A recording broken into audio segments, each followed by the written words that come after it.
Although they had only known each other for a short time, Ron already considered Harry a friend. Moreover, Malfoy had not only offended Harry but also insulted Sherlock and himself, so Ron naturally had to stand up for them. Harry stared coldly at Malfoy. "Say that again." Though introverted by nature and reluctant to argue with others, when it came to his parents, they were his most sensitive spot. He would never allow any insult to them. "Oh, you want to fight, do you?" Malfoy was somewhat surprised by Harry and Ron's courage, but glancing at Goyle and Crabbe beside him, he immediately sneered. From the corner of his eye, he noticed that Sherlock hadn't stood up with Harry and Ron, and the contempt in his gaze grew stronger. Mudblood is just mudblood, no guts at all. Though Weasley is a blood traitor, he's still better than him. At this moment, Goyle and Crabbe had already moved forward with perfect awareness of a lackey, looking down at the three from their superior height. In truth, Harry's heart wasn't as brave as his outside facade showed. Since Crabbe and Goyle were much larger than he and Ron, he was somewhat putting on a show of bravado. Ron was in a similar state. Both were sustained purely by momentum, bluffing their way through. After all, they were still elementary school students, so the timidity they unconsciously revealed was immediately detected by Goyle and Crabbe, who became even more disdainful.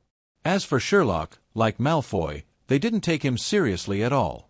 A cowardly mudblood wasn't worth mentioning. So, after discovering that Harry and Ron were all bark and no bite, and Sherlock was as timid as a mouse, Goyle made the first move. He reached his evil hand toward the chocolate frogs beside Ron. "These snacks look good, but they're mine now. Let go." When it came to food, Ron finally overcame the fear in his heart and lunged forward. Unfortunately, before he could even touch Goyle, the latter pushed him down with ease. It was effortless. Seeing this situation, Harry froze completely. At this moment, Goyle, who was a full 2 heads taller than him, inevitably reminded him of his cousin Dudley, who had bullied him since childhood. He wanted to do something, but the psychological shadow formed over the years made his body somewhat unresponsive.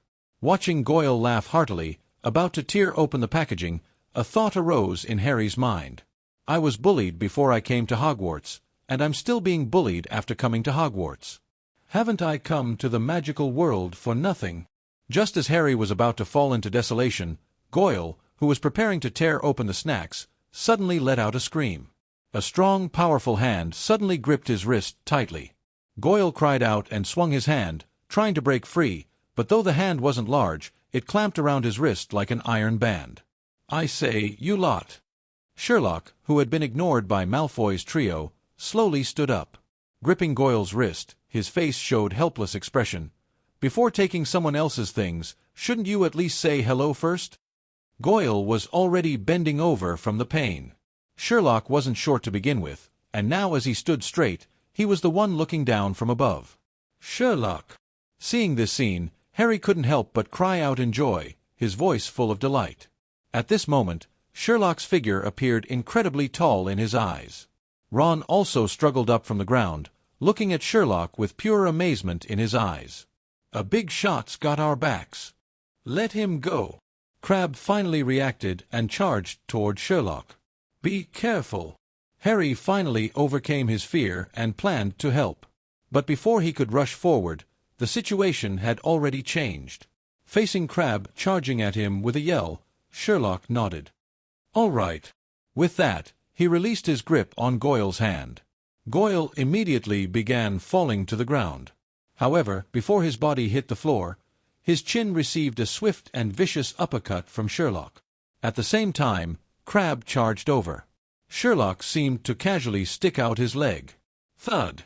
Crabbe immediately fell flat on his face.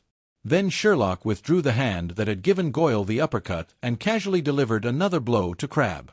Goyle and Crabbe were now clutching their heads and howling in pain. Though these two were considered physically strong among their peers, they were only 11 years old after all. Their ability to take hits really wasn't that impressive. Moreover, they were dealing with Sherlock, a professional. Sherlock's gaze now turned to Malfoy, whose face had changed dramatically and who was backing away continuously. He flashed him a friendly smile. "Mr. Malfoy of the pure-blood family, would you also like to give it a try?" In Malfoy's eyes, Sherlock's smile at this moment was like a demon's. He never would have imagined that the other could single-handedly defeat Goyle and Crabbe. No, it couldn't be called defeat, it should be called crushing. This guy didn't seem like a wizard at all. He had long lost his earlier arrogance, backing away repeatedly before quickly fleeing the compartment. Crabbe and Goyle followed close behind, crawling and rolling their way out. Sherlock didn't stop them, letting them leave. At this moment, Harry and Ron looked at Sherlock with nothing but worship. That earlier thought appeared in Harry's mind once again. If only I could be like him or always be with him. That was amazing, Sherlock. How did you do it? They were too weak. Sherlock didn't feel proud at all. My family hired teachers to teach me some fencing and boxing. Boxing. Fencing. Harry and Ron looked at each other, imagining Sherlock wielding his wand like a long sword, fighting others in battle. A melee wizard? How bizarre. Is mudblood a curse word? Sherlock suddenly spoke, interrupting Harry and Ron's imagination. Harry looked questioningly at Ron, who was stunned, as if he hadn't yet recovered from his earlier shock. Only after a moment did he explain in a low voice. It's a very malicious and insulting term for muggles, extremely offensive. Only evil, hopeless, utterly despicable dark wizards would call muggles that. I see. Sherlock showed a thoughtful expression. Is Malfoy that kind of person too? Not quite. Though Ron disliked Malfoy and his family, he felt they weren't quite at that level. So, he added, those Slytherin lot would call people that too. Malfoy's definitely going to Slytherin House. Hearing Ron's explanation, Sherlock pondered briefly before speaking. Ron, I have 2 questions. What questions? Hearing that Sherlock actually wanted to consult him, Ron couldn't help but perk up. This question gave him the feeling of, the big shot needs me. First, what are the characteristics of each of the 4 houses? Second, don't you know that the term muggle also carries discriminatory undertones? Sherlock pressed his palms together under his chin, looking intently at Ron as he waited for his explanation. What? Ron was shocked. Muggle? How could that be a discriminatory term? He answered the second question first. After all, compared to the first question, the second one was quite a shock to him. Merlin's beard, I had absolutely no discriminatory intent when calling people muggles since childhood.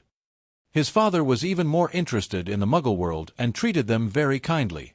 It was precisely because of this that pure-blood families like the Malfoys looked down on them, considering them a disgrace to the Sacred 28. But now Sherlock was saying that muggle was also a derogatory term? Impossible, absolutely impossible. Harry beside him also helped Ron explain, Sherlock, you're wrong this time. Hagrid calls them that too. Sherlock shook his head. Instead of directly explaining, he continued questioning. How do you spell muggle? M-U-G-G-L-E. While Ron was still thinking, Harry had already given the answer. Sherlock frowned. Don't you notice anything wrong? Ron still looked completely confused. Harry initially didn't think anything was wrong either. But since Sherlock had given such a hint, after thinking for a while, he understood. You mean, the root word? Sherlock nodded, looking at Ron's still bewildered expression with some surprise. So, don't wizarding families study vocabulary? Ron coughed twice, his ears turning red again. Of course we do. We certainly study. But I didn't notice anything wrong with this word. Sherlock looked at Harry. Though he didn't know why, Harry did understand Sherlock's look. So, he took the initiative to explain to Ron, the root of muggle is mug. Isn't that a cup? Ron quickly asked back, trying to show he wasn't completely ignorant. Harry sighed. Besides cup, it has another meaning. At Sherlock's indication, Harry carefully explained to Ron that the root mug in muggle, besides meaning cup, also meant fool. Ron opened his mouth in surprise, not knowing what to say. This was indeed the first time he'd learned this knowledge point. Sherlock was right. People from wizarding families really don't study vocabulary properly. Seeing Ron's expression, Harry thought to himself. At the same time, he was increasingly impressed by Sherlock's abilities. Though he had grown up in a non-wizarding family like himself, Sherlock not only understood the non-magical world so well and was proficient in various knowledge, could box and fence, but even knew how to use magic skillfully. He was truly amazing. Noticing Ron's low spirits, Sherlock patted his shoulder. Don't worry too much about it. After all, fool is mug, not muggle. There's no problem continuing to use this term. I think whoever originally coined this term didn't have a friendly attitude toward people who couldn't do magic. But, seeing Ron's conflicted expression, Sherlock simply explained a bit more. Language and writing naturally change and develop with the times. Some words start as neutral terms but later become derogatory. For example, Negro originally carried no derogatory meaning. It comes from Latin, meaning black, and was widely used in America before the 1960s. The truly derogatory term is ni***er, but today, Negro is considered as discriminatory as ni***er. In a few more decades, I'm afraid even black people will become too sensitive to use. Harry was stunned. Then how should they be addressed? Who knows? Maybe African American? Sherlock said with a cold smile. Muggle is the same, originally containing derogatory meaning, but today it has been weakened to an acceptable level.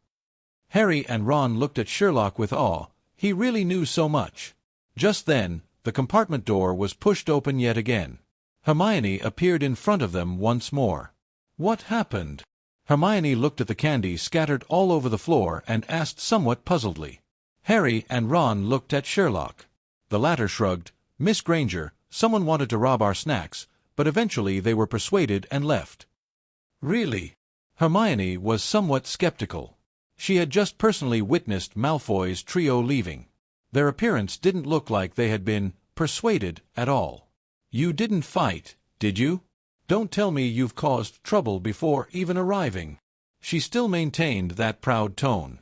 Ron's face stiffened. He was about to retort. But Sherlock spoke at this moment. Ron, there's still the first question. What, Only then did Ron remember that Sherlock had asked 2 questions earlier, and he had only answered the second one. He couldn't help feeling frustrated. In front of Sherlock, he always seemed so slow. Fortunately, being from the Weasley family, he really knew the 4 Hogwarts houses well, so he began introducing them eloquently. Hearing Ron talk about this, Harry and Hermione became interested. Like before, Hermione sat beside Sherlock and listened attentively. Sherlock didn't mind, but the more he listened, the more he felt Ron's introduction was too subjective. In Ron's mouth, Gryffindor was righteous and brave warriors, with the reason being that Hogwarts' current headmaster and deputy headmaster both came from this house, as did his parents and several brothers. Similarly, he himself would most likely be sorted into this house. Ravenclaw were bookworms who only knew how to study. Students there had strange personalities and were self-righteous. Hufflepuff were a bunch of insignificant good-for-nothings with no presence, whose only specialty was liking food. However, this was acceptable, because Slytherin was full of despicable, shameless, sinister, and cunning villains. Combining his knowledge from books with Ron's personality, Sherlock immediately made a deduction. In other people's eyes, Gryffindor was probably just a bunch of troublemaking hotheads. At this point, Harry also interjected. Hagrid also said he'd rather go to Hufflepuff than Slytherin. Because Voldemort came from that house? When Sherlock mentioned this name, Ron couldn't help shuddering again. He looked at Sherlock with a resentful gaze. I know you're not afraid, but could you consider the feelings of the rest of us? Sherlock wouldn't care about others' opinions. After getting Harry's affirmative answer, he turned to Ron again. Among the 4 houses, does Hufflepuff have the most students? How did you know? Ron was somewhat surprised. Oh, Merlin's beard, you're really amazing. Hearing Ron's response, Sherlock nodded. Indeed, all those with problematic personalities went to other houses, so naturally the remaining kind and obedient ones ended up in Hufflepuff. Just then, a voice began echoing throughout the train. The train will reach Hogwarts in 5 minutes. Please leave your luggage on the train. We will take it to the school for you. Sherlock immediately sprang into action. How can you just... Seeing this, Hermione's face turned red and she quickly retreated. It was just taking off a coat. Watching Hermione leave with a red face, Ron muttered, as long as she leaves, that's great. Harry and Ron also began changing clothes with Sherlock. He noticed Ron's sneakers, which indeed peeked out from under his robe hem just as Sherlock had predicted. However, he was too nervous to pay attention to this now. Ron's face was pale. He wasn't much better off. After all, they were only 11-year-old children. Suddenly leaving home to come to a completely unfamiliar place, it would be false to say they weren't nervous. As for Sherlock, it was better not to think of him as a child. The train gradually slowed down and finally stopped. It was completely dark outside. As soon as the doors opened, the howling cold wind made all the young wizards shiver together. Sherlock's physical condition was actually good among his peers, but having just recovered from a serious illness, he also found it unbearable. Britain's cold and damp climate was fully displayed at this moment, leaving everyone shivering with cold. Just then, a bright light appeared above everyone's heads, attracting the young wizard's attention, followed by a rough voice. First years over here." A giant over 3 meters tall appeared directly in front of everyone. Precisely because he was so extraordinarily tall, the lamp he held in his hand provided such a high light source. Sherlock immediately understood that this person was Hagrid, whom Harry had mentioned. However, Harry's description was still somewhat conservative. According to Sherlock's estimation, the man was at least 3.5 meters tall. This truly lived up to being the magical world. The tallest person in the Muggle world was only 2.5 meters. Though Hagrid had a big beard, he showed Harry a gentle smile. "Harry, come over here. How are you? Come on, follow me. Any more first years? Watch your step. Right then, first years, follow me." Under the giant Hagrid's leadership, the new students parted ways with the upper-year students, walking down a steep, narrow path. The journey was pitch black and dark until they rounded a bend and suddenly had a clear view. The young wizards couldn't help letting out gasps of amazement. A black lake appeared before their eyes as if the clouds had parted to reveal the sun. The calm lake's surface rippled gently, appearing both quiet and mysterious. Even more eye-catching was the high mountain across the lake. A majestic castle stood on the mountainside with towering spires, windows twinkling under the starry sky, drawing everyone's gaze. Hogwarts, they had arrived. At this moment, all the young wizards unconsciously held their breath, quietly taking in this scene. Until Hagrid spoke up to remind them. To commemorate the 4 founders of Hogwarts School, first-year students would also cross the Black Lake by boat like the 4 founders when first entering the school, arriving at the castle. This was also why the giant Hagrid had required the new students to follow him. Since each boat couldn't hold more than 4 people, Harry and Ron naturally followed Sherlock, their big brother. As someone who had already met them before school started, Hermione also joined them. This made Ron roll his eyes again. "Everyone in the boats. Forward." After confirming that all first-year students had boarded, Hagrid took a boat by himself to lead the way. Of course, with his size, the boat couldn't fit a second person. A fleet of small boats thus crossed the lake's surface moving forward, immediately creating ripples on the calm lake. Some gazed silently at the enormous castle reaching into the clouds, some tried to see if they could make their boats go faster, and others chatted while rowing about the future. Sherlock's group of 4 was the latter. Hermione took the lead. "How will they determine which house to sort us into?" Harry shook his head. Hagrid didn't say. The books Sherlock had purchased similarly hadn't mentioned this matter, as if everyone consciously kept it secret. So, the 3 looked at Ron together. Being stared at by 6 eyes made Ron somewhat uncomfortable, so he quickly said, "Through some kind of test. Fred said it would hurt us badly, but I think he was joking." Sherlock shook his head. He was definitely joking. It was obvious when you thought about it, just an entrance test, similar to exams in the Muggle world. How could it possibly hurt students? Ron was still somewhat worried. "I hope so. But anyway, Sherlock, someone as smart as you will definitely be sorted into Ravenclaw." "I should go to Gryffindor." Hermione beside them raised an eyebrow. Sherlock just smiled without answering. The time crossing the Black Lake was shorter than expected.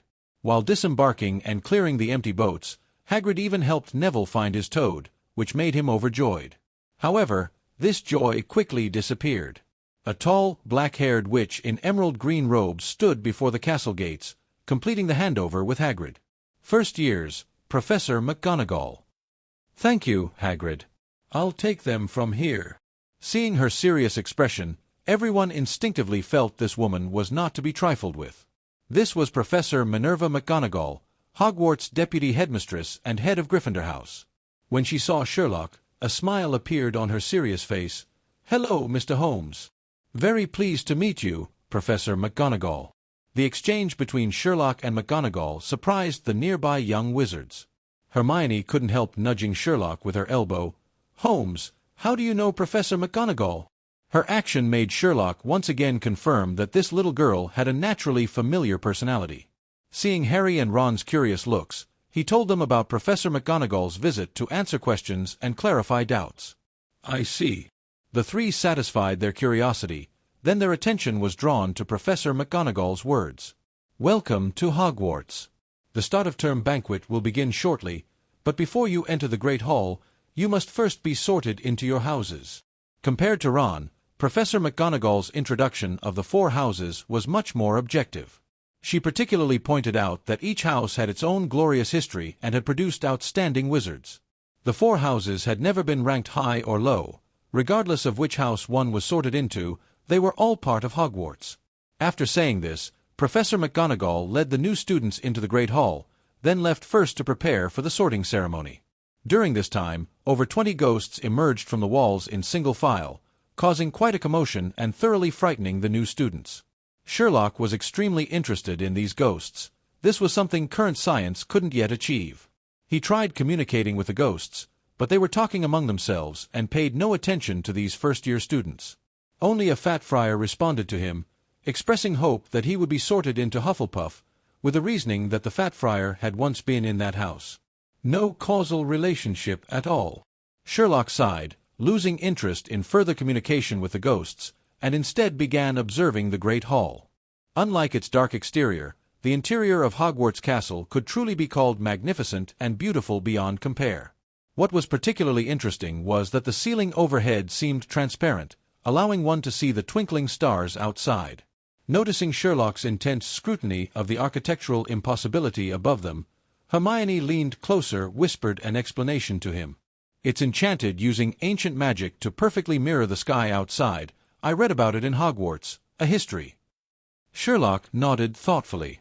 Indeed, it was hard to believe there was actually a ceiling over their head, and equally hard to believe the Great Hall wasn't open air. Originally, when Sherlock had seen the size of Hogwarts Castle from outside, he thought his 7 years of life here would be rather cramped.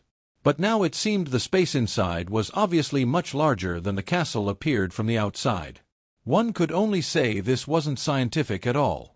When conventional explanation crumbled beneath the weight of impossibility, magic stepped in to fill the void with wonder. The Great Hall buzzed with anticipation as Professor McGonagall returned from her brief absence. At her approach, the ghosts began leaving. One could only say this wasn't scientific at all. The nearly headless Nick offered a courtly bow before his dramatic exit, while the fat friar beamed encouragingly at the nervous first years before drifting up toward the enchanted ceiling. Now the moment had arrived. Every soul in the Great Hall had settled into expectant silence. 4 long house tables stretched the length of the hall, each filled by students wearing robes in their house colors. Hundreds of faces turned toward the small cluster of first years, creating a sea of curious, evaluating eyes that made even the bravest 11-year-old shift nervously from foot to foot. Under this intense collective scrutiny, Professor McGonagall gently placed a simple 4-legged wooden stool directly in front of the first years, then placed a hat on top of the stool. Sherlock noticed this pointed hat was patched, worn very old, and even from a distance, one could see it was filthy and shabby. Sherlock noticed this pointed hat was patched, worn very old, and even from a distance, one could see it was filthy and shabby. Then, in a scratchy tone that echoed strangely in the vast hall, it began to sing. "Oh, you may not think I'm pretty, but don't judge on what you see. I'll eat myself if you can find a smarter hat than me. You can keep your bowlers black, your top hat sleek and tall, for I'm the Hogwarts sorting hat, and I can cap them all." The hat's singing voice wasn't particularly good, and the melody was far inferior to his own violin skills, not even close. Despite its questionable artistic merits, the song served as an efficient information delivery system. As the verses continued, Sherlock absorbed the crucial details about each of the 4 houses, mentally organizing the characteristics like a detective cataloging evidence. Gryffindor, the house of the brave and bold, where courage burned bright as their scarlet and gold colors. Their emblem was the lion, that spoke of fearless leadership.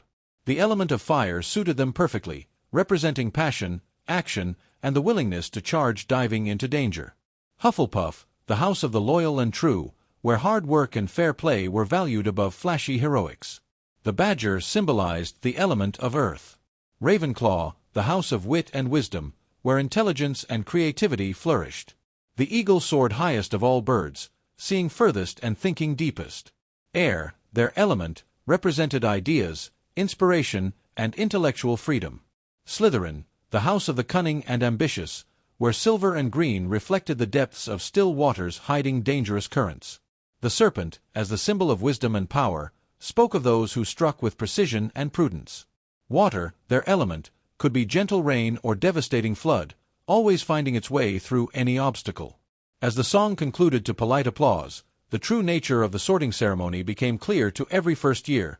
They simply needed to don this ancient, sentient hat.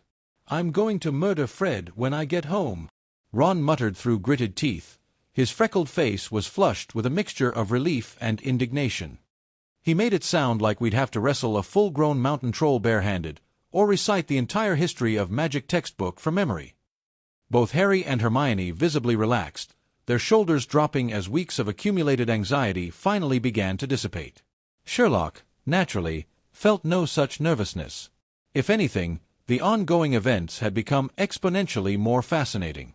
A sentient artifact capable of reading minds and making complex psychological evaluations? The sorting ceremony had now officially begun. McGonagall, holding a roll of parchment, stepped forward and called out the first name. "Hannah Abbott." A little girl with 2 golden braids stumbled out of the line under the gaze of all the teachers and students, and nervously put on the hat. For several heartbeats, nothing happened. The great hall held its breath. Then, with startling volume, the hat announced, "Hufflepuff." The rightmost table erupted in cheers and applause, with students rising to welcome their newest member with genuine warmth. The fat friar, Hufflepuff's house ghost, clapped his translucent hands together with obvious delight, his round face beaming with pleasure as Hannah hurried toward her new house. The pattern repeated with mechanical precision as Professor McGonagall continued down her list. Name after name was called, each student making the lonely walk to the stool, experiencing whatever mysterious communication occurred between mind and hat, then hearing their fate announced to the entire school before joining their new house table amid celebration. Some sortings happened with lightning speed. The hat had barely settled before announcing its decision. Others took longer, creating suspenseful moments where the entire hall seemed to lean forward in anticipation. Sherlock found himself timing each sorting with the precision of a scientist recording experimental data, noting patterns and variations with growing fascination. Then came a name that made his analyzing mind focus with intensity. Hermione Granger. Their bushy-haired companion froze for a moment. Her face was cycling rapidly through expressions of terror, determination, and excitement. Without a word of farewell, as she seemed clearly too overwhelmed, she practically sprinted to the stool and hurriedly jammed the hat onto her head. Then began the longest sorting of the evening thus far. This was the longest time spent among all those who had been sorted so far, giving the impression that even the hat seemed to be hesitating. Seconds ticked by. Then minutes. The great hall grew restless, whispers beginning to circulate as students wondered what could be taking so long. Hermione sat perfectly still on the stool, but Sherlock's sharp eyes caught the subtle signs of intense concentration. Finally, after what felt like an eternity but measured nearly 4 minutes by Sherlock's internal clock, the hat announced, "Gryffindor." The Gryffindor table exploded in celebration. Students cheered and stamped their feet as Hermione practically floated toward them. Ron's reaction was considerably less enthusiastic. "Bloody brilliant," he muttered under his breath, clearly displeased at the prospect of sharing a house with a girl who had already demonstrated superior knowledge of, well, everything.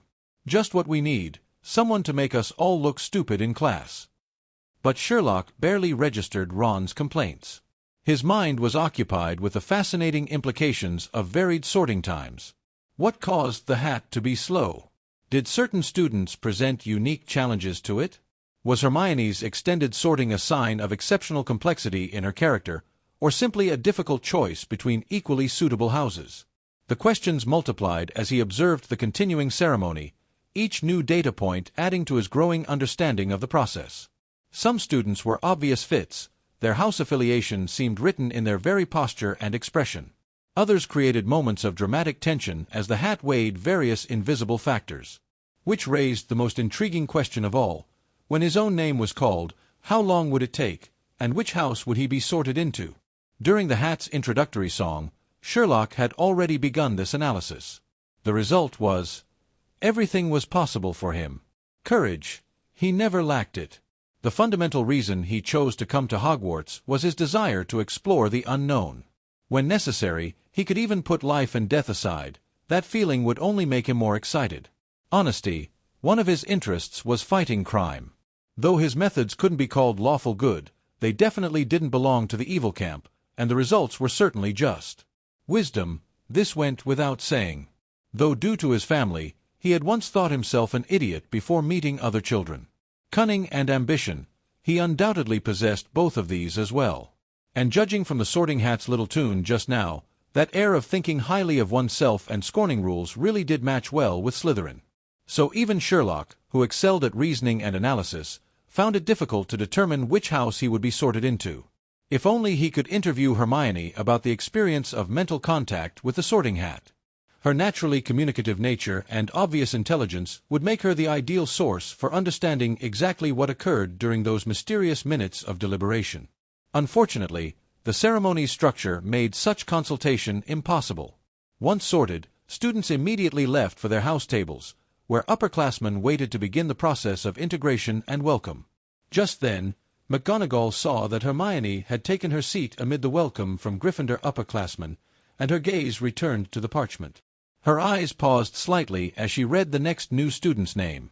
Sherlock Holmes. Before Sherlock could take his first step toward the stool, Harry and Ron surrounded him with urgent whispers. Whatever happens, don't let it put you in Slytherin. It was Harry. You must go to Gryffindor with us, Ron added. Besides his two friends, naturally others were also paying attention to Sherlock. The incident of him teaching Malfoy's trio a lesson on the train had already spread, and students who knew about it inevitably noticed him when they heard this name. Not to mention that Sherlock already had an appearance and demeanor striking enough to draw attention at first glance. Furthermore, McGonagall had also mentioned this young wizard with keen observation and analytical abilities to Dumbledore. However, when Sherlock walked to the stool, he didn't immediately put the hat on his head like the others. He held the hat in his hands, rotating it while carefully observing it. The great hall fell into a silence so complete that the crackling of candle flames became audible. Every student, every professor, every ghost froze in fascination and bewilderment. Professor McGonagall, who had presided over hundreds of these ceremonies with calm posture, found herself at a complete loss. Her mouth opened slightly in astonishment before she managed to regain her composure. You weren't brought here to buy a hat. Why are you being so picky? She couldn't help but look toward Headmaster Dumbledore, who sat at the head table. The silence stretched on as Sherlock continued his examination, apparently oblivious to the 100 pairs of eyes focused on his every movement. For him, this represented a unique opportunity to study one of the most remarkable magical artifacts in existence, a chance that might never come again. When Headmaster Dumbledore observed that Sherlock had not simply donned the Sorting Hat as tradition, but was instead conducting what appeared to be a thorough forensic examination, his interest sharpened. He leaned forward in his chair at the head table, his half-moon spectacles catching the candlelight as he narrowed his piercing blue eyes to study this remarkable boy more intently. Yet despite the unprecedented nature of the situation, he made no move to intervene or call for order. Fortunately for the increasingly restless audience, Sherlock's external examination concluded within moments. With the decisive movement of someone who had gathered all available data, he lifted the ancient hat and settled it firmly onto his head. The first sensation that struck him was very unpleasant. From external observation, the hat had clearly seen better centuries, but wearing it gave an unfortunately close experience of its hoarded history. The inside fabric, worn smooth by countless young heads, carried the distinctive odors of hair oil, sweat, and what could only be described as the essence of unwashed wool left too long in moist storage. The greasy residue of decades clung to the inner part, creating a sensation that made Sherlock's fussy nature recoil instinctively. Good Lord, he thought with barely concealed disgust, I knew the wizarding world seemed less concerned with modern hygiene standards, but this is absolutely disgusting. His mental classification continued automatically, and the most recent wearer was definitely a baker's son. Just as this observation appeared in his mind, a thin, reedy voice spoke directly into his consciousness, seeming to emanate from somewhere near his left ear. "Oh my, terribly sorry to disgust you so thoroughly, young man, but I am just a hat, after all. I have no means of washing myself, you understand. But do tell me, how did you deduce that the last child was a baker's son?" Sherlock's eyes widened beneath the hat's brim as a thrill of intellectual excitement ran through him. "Fascinating. You can actually perceive human thoughts directly. My own thoughts had been captured by a hat. The magical world was truly amazing." "Goodness no, nothing quite so invasive," the hat replied with what sounded like gentle amusement. "I can sense only the surface thoughts, the ones you don't deliberately shield from observation. I am certainly not a dark arts creation. I possess no legilimency abilities at all. My talents lie in understanding character and potential, not in forcing entry to unwilling minds." The hat's tone grew more curious. "But you haven't answered my question yet." Sensing the hat's persistence, and he himself being genuinely interested in this hat, Sherlock satisfied its curiosity. "Just some observation, really," he explained with a patient tone. "Your brim has accumulated several traces, tiny fragments of aluminum foil, the sort used to wrap fresh bread, along with a fine dusting of wheat flour that's worked itself into the cloth. There's also an aroma of yeast and baked grain that temporarily masks your, well, more personal fragrances. Additionally, the previous boy's posture and clothing, clean but clearly inexpensive, with flour stains on his sleeves that he'd tried unsuccessfully to brush away, already suggested his family's profession. The evidence on your cloth just confirmed what behavioral observation had already indicated." "Remarkable.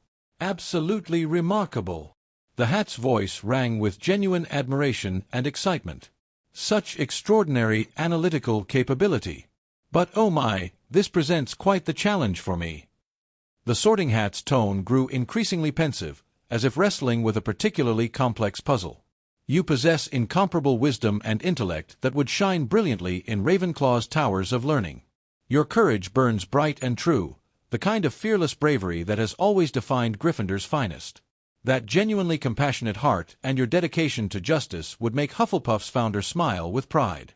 And yet, your cunning mind, your willingness to challenge authority and bend rules in service of greater goals, Slytherin could nurture that ambition and help you achieve greatness beyond imagining. You see the problem, don't you? You embody the finest qualities of all four houses simultaneously. Where does one place such a student?"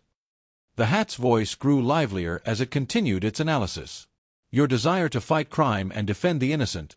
Oh, how Helga Hufflepuff would have treasured such noble purpose.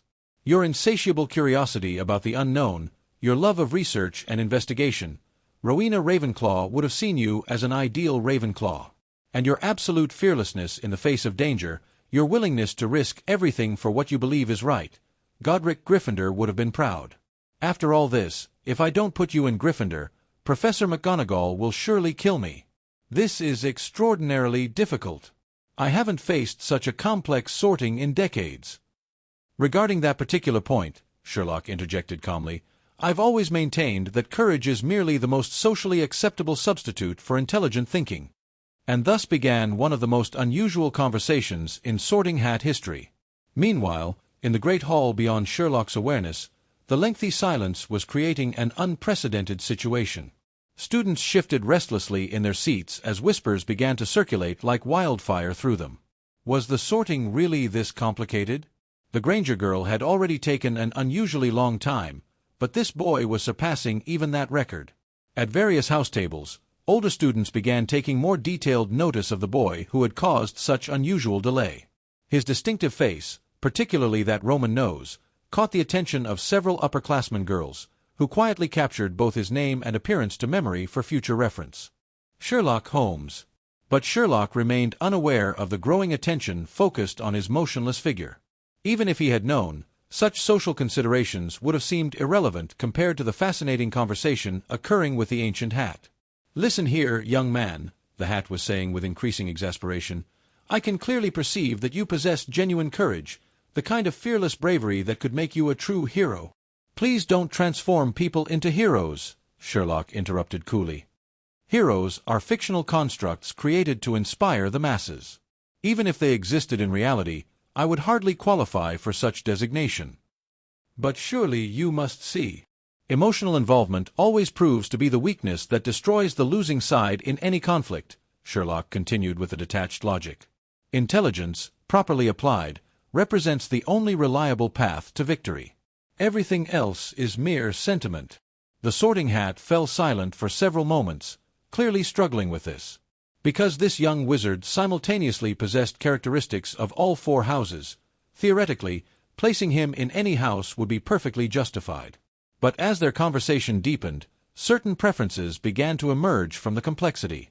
The choice, the Hat realized, was narrowing to Gryffindor versus Ravenclaw. Initially, the Hat had been strongly inclined toward Ravenclaw. After all, Sherlock himself had essentially declared intelligence superior to all other qualities. Surely that suggested natural affinity for the House of Wit and Learning? However, as their dialogue continued, the Hat detected a crucial distinction that changed everything. Through careful probing, it discovered that Sherlock approached knowledge with a calculation like selecting tools for a task. He would master any information that served his purposes, but showed little interest in learning for its own sake. Knowledge, for him, was purely instrumental, a means to achieve specific ends rather than an object of pure intellectual desire. This point was a fundamental divergence from Ravenclaw's essential character. True Ravenclaws possessed an insatiable hunger for knowledge itself, studying and researching driven by pure intellectual curiosity rather than practical application. They learned because learning brought them joy, not because information served their goals. For most students, such a distinction might be considered insignificant. But for someone of Sherlock's exceptional nature, it became the decisive factor. Sherlock treated knowledge as a tool. Useful knowledge was learned, useless knowledge ignored. Moreover, the Hat recognized that Sherlock's approach to courage was equally distinctive. Despite his dismissive words about bravery being a substitute for intelligence, his own courage was absolutely genuine. He was full of adventurous spirit, and his inner courage seemed enough to sweep away all obstacles. Ravenclaw's scholarly eagles would spend their time buried in books and theoretical discussions, leaving little opportunity for the kind of active investigation and exploration that Sherlock craved. Gryffindor's lions, on the other hand, would eagerly join him in any adventure, providing both companionship and support for whatever challenges lay ahead. But the final factor that sealed the decision came when Sherlock learned more about Ravenclaw House's reputation for producing what he termed living libraries, students who accumulated vast stores of knowledge across multiple subjects. His eyes had lit up with obvious delight at this information. "Excellent!" he exclaimed with genuine enthusiasm. "That means when I require specific information or expertise, I can simply consult them directly rather than spending valuable time acquiring the knowledge myself. This would free up considerable time for actual investigation and exploration." The Hat recognized this as the decisive moment. After several more minutes of internal deliberation, longer than any sorting in recent memory, the Hat finally reached its conclusion. With a voice that carried clearly throughout the suddenly silent great hall, it announced, "Gryffindor." The Gryffindor erupted in thunderous celebration, and students leapt up to their feet and applauded with unusual enthusiasm. A sorting that had taken so long clearly indicated something special about their newest member. Sherlock removed the hat carefully, gave it a small nod of respect and gratitude. "Thank you for the fascinating conversation," he murmured quietly, before turning to walk toward his new house table. "Welcome to Gryffindor." Hermione practically bounced in her seat. Her face was radiant with joy at seeing a familiar face join her new house. "I was hoping—" Before she could complete her sentence, two identical red-headed figures appeared on both sides of Sherlock like grinning genies. Their movements were perfectly synchronized in a way that only twins could manage. "Well, well, well," said the first twin, his eyes sparkling with mischief. "What have we here?" continued the second, completing the thought seamlessly. "We were just telling everyone that Miss Granger nearly became a hat's taller," said the first, gesturing toward Hermione.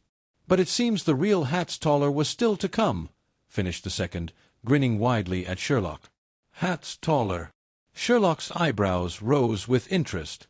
"What exactly does that mean?" The twins exchanged identical grins of delight. Clearly, they had found someone who appreciated their dramatic flair.